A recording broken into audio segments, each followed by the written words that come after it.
Hey everybody, Ryan Smith again here with Auto Spa. I wanted to show you real quick on this particular car. It's a 2017 Porsche Macan, and we're going to do a redo on this clear bra. Now, we didn't put the original clear bra in, but one thing that we really want to stress is the importance of the aesthetics of the car when you're doing a clear bra. Now, of course, it's clear, so the thing to remember is we're trying to make it so it's as invisible as possible.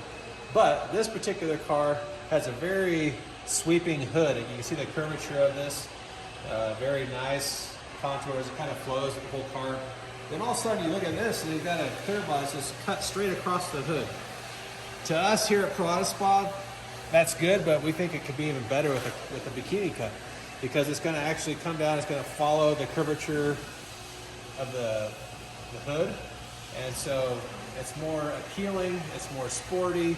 You know, you think of Porsche, you think of race cars a lot, or the high-speed cars, 911s and things like that. So you want to make sure that your car is a good reflection of what your car is about. It kind of tells a story. So this kind of doesn't reflect well, in our opinion, on the car. So the other thing also on this, if you look over here, someone has actually used a buffer and polished on this car, and you can see this white right here along this part of the clear bra. You see that white right there?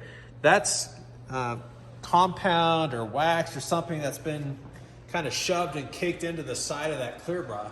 We try and go to great extents to make sure that that doesn't happen. There's ways to prevent that. But if it does happen, the best thing to do, just keep this in mind, is to take it off immediately when it's fresh and still a little bit moist.